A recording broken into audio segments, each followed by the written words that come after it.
A nossa pauta hoje aqui no GESM é o exame clínico das funções corticais superiores, que é uma parte essencial da avaliação neurológica e tem como objetivo avaliar a integridade de áreas do córtex cerebral que são responsáveis pela cognição, pelos processos cognitivos, linguísticos, práxicos, gnósicos e atencionais. Então, esse exame permite identificar alterações sutis ou evidentes relacionadas às lesões focais, a doenças degenerativas ou a quadros neuropsiquiátricos. Então, a função cortical superior se refere a esses processos e a essas habilidades cognitivas que estão localizados no córtex cerebral, essa camada externa do cérebro, e proporcionando o processamento e a integração de informações para diversas tarefas cognitivas. Então, a função cortical superior é um aspecto importante do exame neurológico, é uma dimensão do exame neurológico, e na clínica, quando se aborda o paciente, deve-se primeiro considerar onde está a lesão, que seria a hipótese diagnóstica topográfica, e em seguida, qual é a lesão, que é o diagnóstico, ou a hipótese diagnóstica sindrômica, para depois pensar na hipótese diagnóstica etiológica. E aí, a localização da lesão pode ser deduzida a partir, claro, além da anamnese, também do exame físico, do exame neurológico. A gente sabe que o córtex cerebral humano representa o ápice, né, da evolução e é humana. Então, além de conter redes de neurônios relacionadas à iniciação do movimento e às sensações do corpo e dos órgãos sensoriais específicos, o córtex sensorial é substrato para funções que incluem o raciocínio, a resolução de problemas, a abstração, o planejamento. Então, e uma questão importante desse tópico do exame das funções corticais é o grau em que essas funções estão localizadas em áreas específicas do cérebro. Então, como já mencionei, o córtex cerebral está envolvido em interações complexas que ocorrem dentro do córtex e entre ele e outras áreas do cérebro. Então, o processamento consciente e inconsciente da informação ocorre de uma forma em que elas são ajustadas ao longo do tempo. Não são comportamentos inatos, né, fixos, mas elas vão sendo ajustadas ao longo da vida. Por exemplo, a memória. Para lembrar informações que a gente obteve por meio do estudo, para lembrar números de telefone, lembrar de sensações gustativas e muitos outros tipos de informação, nós precisamos de memórias, e estas são conjuntos armazenados de informações coletadas ao longo da nossa experiência de vida. Então, a gente tem diferentes tipos de memória, a memória factual, que são informações específicas, como, por exemplo, cores, odores, memórias de habilidades, que são comportamentos motores aprendidos, como usar uma chave para abrir uma porta, como, por exemplo, misturar café com leite. Então, com o tempo, as memórias de habilidades, elas tornam-se inconscientemente controladas. E as memórias de habilidades relacionadas à alimentação, que é um comportamento inato, elas são armazenadas em partes específicas do tronco encefálico, né? No encéfalo, mas não estão no córtex. As memórias de habilidades complexas, como tocar piano, por exemplo, tocar um instrumento musical, requerem a integração de padrões motores dos núcleos da base no córtex cerebral e no cerebelo.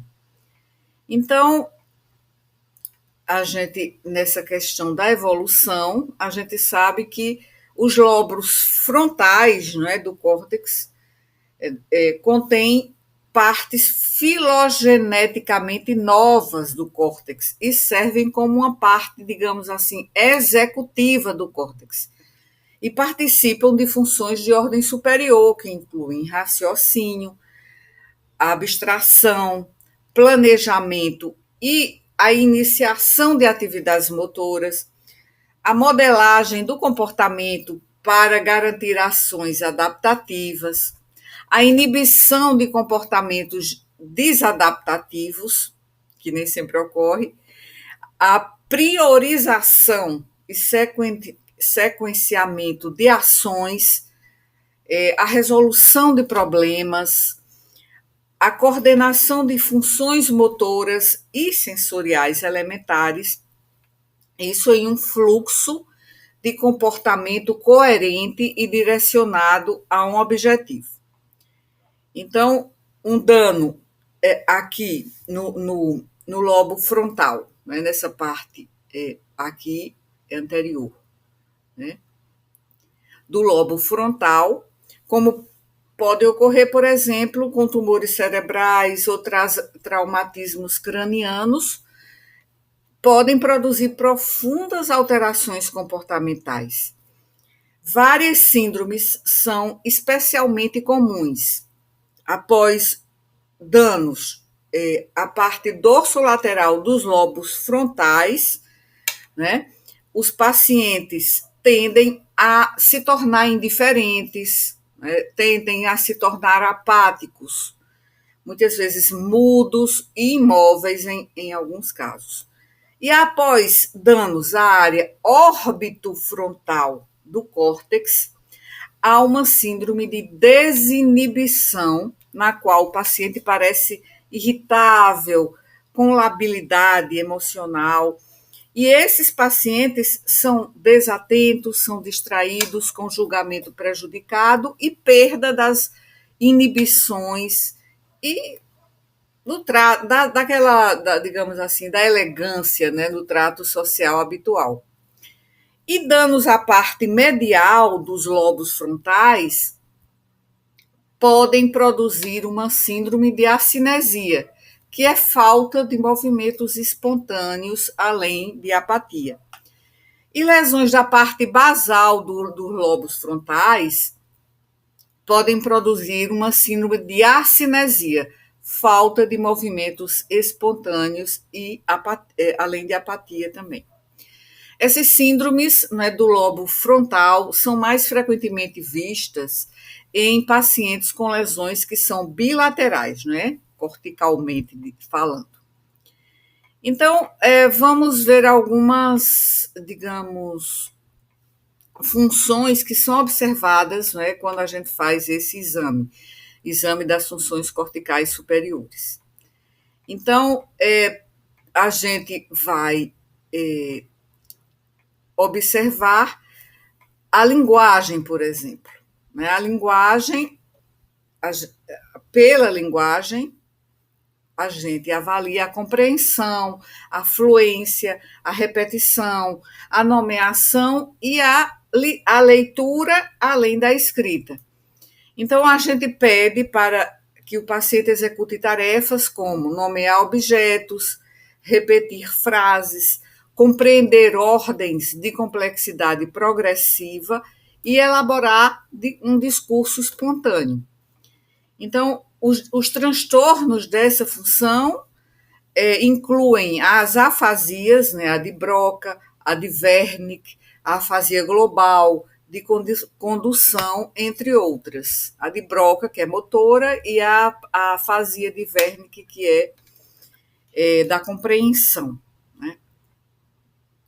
Então, são essas funções, e a linguagem, principalmente, é a comunicação por meio de palavras ou de símbolos para palavras. Então, palavras são a associação entre o som e um significado. Então, aos 6 anos de idade, mais ou menos, as crianças entendem cerca de aproximadamente 13 mil palavras. E ao final do ensino médio, ela já entende aproximadamente 60 mil palavras. Então, as crianças associam um novo som a um novo significado a cada 90 minutos, em que estão acordados, né, que estão lúcidos, despertos. Então, pela linguagem, a gente compreende e a gente comunica também ideias abstratas. Essa função cortical é distinta dos mecanismos neurais relacionados às funções visuais, também às funções auditivas e às funções motoras primárias. E a capacidade de pensar nas palavras certas, de programar e coordenar a sequência de contrações musculares que são necessárias para produzir sons inteligíveis e montar palavras em frases significativas, depende da área de Broca, que são as áreas 44 e 45, dentro do giro frontal inferior. Então, fica imediatamente anterior ao córtex motor, que controla os lábios e a língua. E a capacidade de compreender a linguagem, incluindo a fala, depende da área de Wernicke. Esta área está localizada na parte posterior do giro temporal superior, dentro do córtex de associação auditiva. Então, a gente vê a linguagem, né, no dia a dia como se fosse uma função trivial, mas é essencial, é vital, né, para a nossa vida, para a nossa sobrevivência. Aqui eu fui escolher uma palavra, escolher vital, quando eu disse vital para a vida, então é redundância. Eu tenho que pensar vital para o nosso funcionamento normal, né? O nosso funcionamento, as nossas atividades instrumentais básicas e também mais elaboradas do nosso cotidiano. Então, temos também, além da linguagem, nessas funções corticais superiores, a gnosia, as funções gnósicas. A gnosia é a capacidade de reconhecer estímulos por meio dos nossos sentidos. Então, nós podemos testar a agnosia visual, que é o reconhecimento de objetos e de faces, a auditiva, que são os sons, né, bem conhecidos, nossos, a tátil, que é a estereognosia, e espacial, que é a nossa orientação topográfica. E as alterações indicam lesões em áreas associativas corticais. Temos também a praxia, ou as funções práxicas, que se referem à execução de movimentos aprendidos e organizados. O exame envolve solicitar gestos simbólicos, como, por exemplo, dar tchau, fazer o sinal da cruz, ou até manipulativos, como o uso imaginário de objetos, como pentear o cabelo, né? E a praxia, essa habilidade, essa capacidade, apráxica revela dificuldade quando a gente fala em apraxia. Então, é uma dificuldade, é um transtorno da capacidade práxica. Então, a apraxia, com A, praxia, é a dificuldade em realizar a ação, mesmo com força, coordenação e compreensão preservadas. Então, é essa capacidade. Outra função importante, cortical superior, é a atenção e as funções executivas. Então, a atenção sustentada, seletiva e alternada podem ser verificadas com tarefas simples, como soletrar palavras de trás para frente, realizar cálculos, né, de cabeça, cálculos mentais, ou alternar entre algumas atividades. Então, as funções executivas, que são planejamento, organização, inibição, são exploradas com exames ou testes, né, clínicos, como o de sequências lógicas ou de categoria semântica. E aí vem a memória, que já mencionei um pouco, mas porque eu estou agora elencando essas funções corticais superiores. Então, a memória, a gente explora considerando que tem uma memória imediata, por exemplo, a repetição de dígitos, né? Falo em um número de telefone e você repete. É a memória imediata. A recente, que é a recordação após alguns minutos, por exemplo, 5, 10 minutos. E a remota são fatos biográficos de nossa vida, que aconteceram na nossa infância, na nossa adolescência, juventude. Então, alterações da memória sugerem disfunções no lobo temporal, frontal ou do sistema límbico. Outra função cortical superior é a orientação. O exame vai incluir perguntas sobre a orientação autopsíquica, quem eu sou, né? Onde eu moro, qual é a minha profissão, e onde é que eu estou? Onde é que eu estou? Onde é que eu estou não é autopsíquica, já é alopsíquica, né? Porque a alopsíquica é a orientação no tempo, no espaço, na situação, né, na circunstância. Então, a autopsíquica é quem sou eu? Quais são os meus dados pessoais? E a alopsíquica é a orientação no tempo, no espaço e na situação.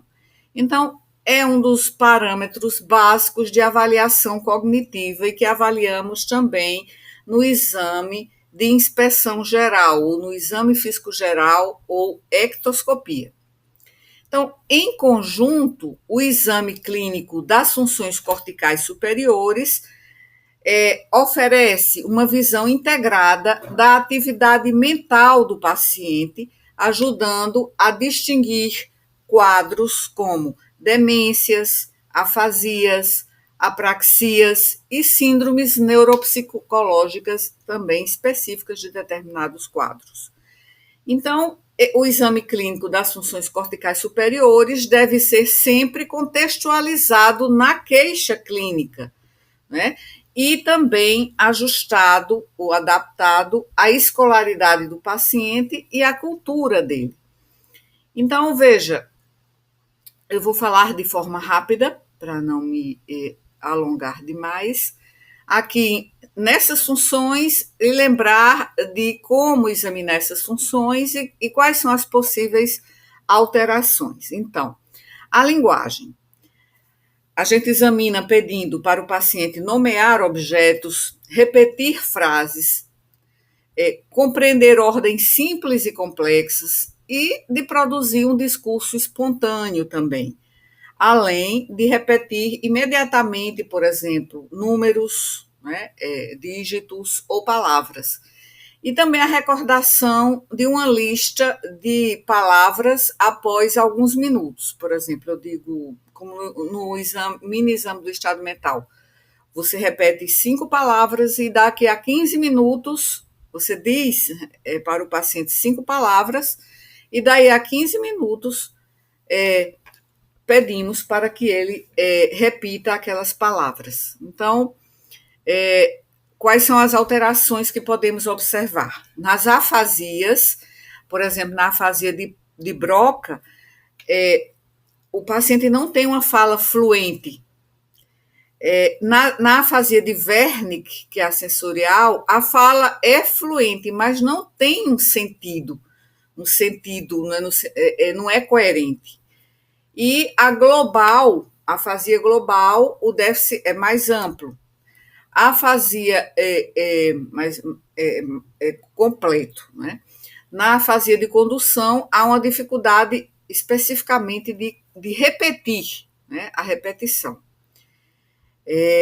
E também isso em relação à memória, assim, no caso da linguagem, né? Da linguagem. Aí já venho para a memória, quando eu falei da repetição imediata de dígitos ou de palavras, né? Já é a memória que vai estar alterada na amnésia anterógrada. A repetição, a recordação e a repetição de dígitos, que seria, e a recordação de uma lista após alguns minutos, né? A gente tem aí a amnésia, quando acontece, e aí ela pode ser retrógrada, não é? Que é aquelas que já aconteceram, por exemplo, antes de um trauma crânioencefálico, por exemplo. E acontece também nas falhas de memória em quadros demenciais ou lesões, né, do lobo temporal. Bem, ainda na memória, eu falei agora da memória recente, também a memória, tem a memória imediata, a memória recente, repetir dígitos imediatamente, por exemplo. Então, repetir palavras após 5 minutos. Ou então o paciente lembrar o que almoçou depois de 10 a 15 minutos, né, do almoço, após o almoço. E também a gente pergunta sobre fatos biográficos, que é a memória recente, a memória remota, a memória antiga, que a gente pergunta. E a atenção agora, atenção em funções executivas. Então, a gente soletra palavras de trás para frente, pede para o paciente soletrar palavras de trás para frente. A gente conta de 100 em 7 em 7, em espaço de numerais 7 em 7. Né? Então, por exemplo, a gente vai contar 0, 7, 14, 21, 28 e assim por diante. Né? Então, a gente também alterna categorias. Né? Por exemplo, a gente fala em animais, depois fala em categorias de frutas, por exemplo, categorias de carros. Né? Alternar essas categorias. Essa alternância relaciona-se à atenção e às funções executivas. Então, fica alterada essa função, essas funções quando há déficits em síndromes frontais, né, no TDAH, no transtorno do déficit de atenção com hiperatividade, e nas demências também se observa, principalmente nas demências subcorticais. E o exame das praxias, né, que são os gestos aprendidos. Então, pedir, por exemplo, que o paciente faça gestos simbólicos, né, como o tchau, o sinal da cruz. Pedir também que ele use de forma imaginária objetos, né, sem que haja um pente, por exemplo, pintei o cabelo, escova os dentes. Isso é a capacidade práxica. Então, o exame da praxia. Então, a alteração seria a apraxia ideomotora, a apraxia construtiva, que acontece em lesões parietais e frontais também. Então, e as gnosias, que é a capacidade de reconhecer. Então, a gente mostra objetos para que o paciente identifique visualmente. A gente pede para o paciente depois fecha os olhos e dá outros objetos, né, que ele não viu previamente ali no ambiente, dá outros objetos para ele reconhecer pelo tato, né, que a gente chama de estereognosia. Reconhecer também sons, que é a gnosia auditiva. E reconhecer faces, que é a prosopagnosia. Por exemplo, a gente vai reconhecer pessoas, reconhecer faces de pessoas. Então, a alteração é a agnosia visual, auditiva, tátil e a desorientação espacial também, que é o reconhecimento do ambiente. Bem, e a orientação é perguntar ao paciente quem é você, onde nós estamos, que dia é hoje, o que é que está acontecendo, que situação é essa. Então, a alteração acontece na desorientação autopsíquica e alopsíquica, que é frequente no caso do delírio, né, da confusão mental, e nas demências. E agora o exame da função de cálculo e raciocínio, né, raciocínio lógico. Então, o que é que a gente pode fazer para testar essa capacidade cortical? É propor ao paciente problemas simples de matemática mental, né? 6 mais 8, 6 mais 4, fazer esses cálculos simples, né? E sequências lógicas, por exemplo, repetir os dias da semana de trás para frente, né? Então, sábado, sexta, quinta, quarta, terça, segunda, né? Ou repetir os números de 10 a 0, né? Na ordem, na ordem de trás para frente também.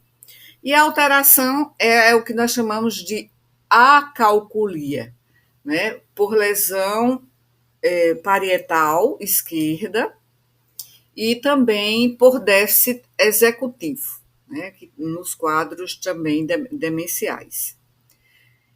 Então, essas funções corticais elas foram elucidadas, né, por estudos de déficits em danos cerebrais, traumáticos e vasculares, resultados após procedimentos neurocirúrgicos eletivos, estudos em primatas e em anos mais recentes também por técnicas de imagem. Então, as funções corticais são bem definidas, né, e tanto para áreas corticais primárias, como as funções motoras, sensoriais e visuais, como as funções corticais mais complexas, como a linguagem e, até certo ponto, a memória também, né, já estão bem elucidadas. E as áreas corticais associativas, elas são mais difíceis de avaliar. Por quê? Porque as funções são integradas e modulam as funções corticais primárias. Mas a base estrutural para sintomas como apraxia, agnosia, já está bem estabelecida. E dados recentes de imagens funcionais, né, cada vez mais surgem exames funcionais do cérebro, indicam que áreas amplas e diversas do córtex cerebral estão envolvidas no planejamento de tarefas motoras ou de codificação, né, também no caso da memória. E ao examinar pacientes com disfunção cortical superior, é preciso ter em mente que, em primeiro lugar, é preciso ter uma boa anamnese, que é a chave, geralmente, para o diagnóstico. Isso é especialmente verdade na história neurológica e neuropsicológica. Então, os examinadores não devem hesitar em perguntar, né, a história do paciente antes e durante o exame neurológico. E depois, em segundo lugar, às vezes os pacientes com disfunção neuropsicológica, eles não reconhecem, eles não têm um insight dos seus próprios distúrbios. Por exemplo, os pacientes com apraxia ou ataxia óptica, eles geralmente não se queixam de seus distúrbios, somente armazenando a gama de disfunções neuropsicológicas em suas mentes é que nós, e os neurologistas, né, que fazem isso de forma, claro, muito especializada, né, com muita proficiência, mas nós também, né, como clínicos, podemos reconhecer esses distúrbios comportamentais apresentados pelos pacientes e que refletem transtornos, né, das funções corticais superiores. Além disso, no exame neurológico, quando se localiza lesões no sistema nervoso de uma forma geral, é útil pensar sobre a principal síndrome, a principal hipótese diagnóstica sindrômica que sobrevém em lesões de diferentes níveis anatômicos, topográficos, né, do córtex. Então, e isso vai desde a periferia, desde o músculo até o córtex. Então, isso é importante. Aí, assim, é preciso lembrar que a gente muitas vezes confunde o exame do estado mental com o exame das funções corticais superiores.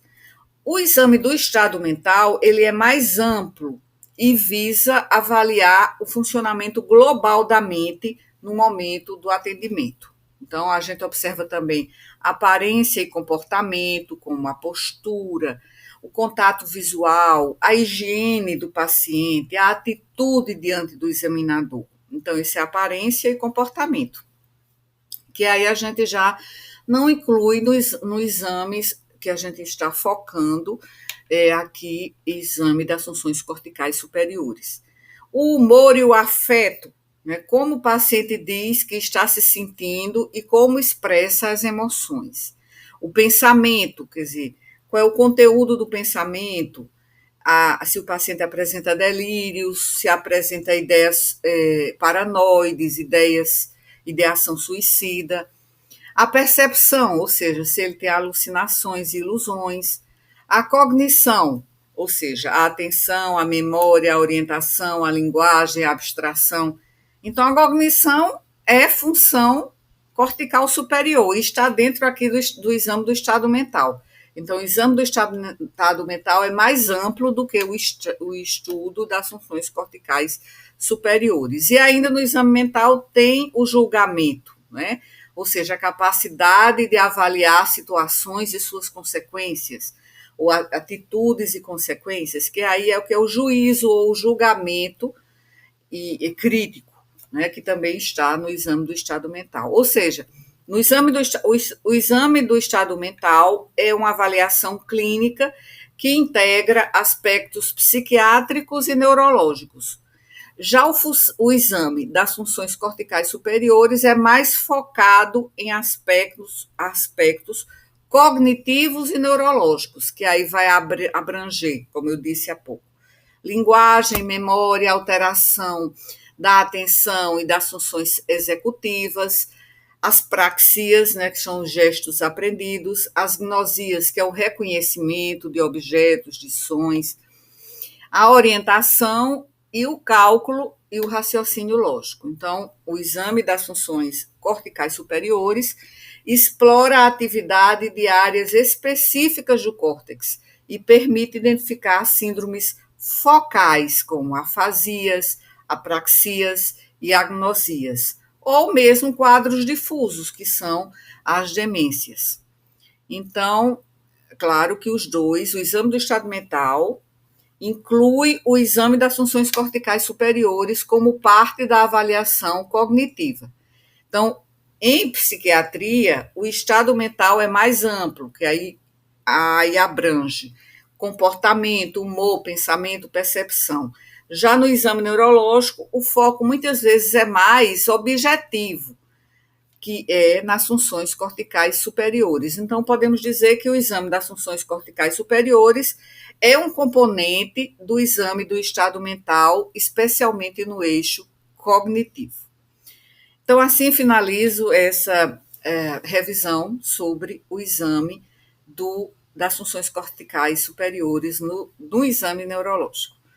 Então, até a próxima revisão aqui do nosso, ou podemos dizer, a próxima pauta semiológica aqui do nosso grupo de estudos em semiologia e humanidades médicas. Então, até o próximo.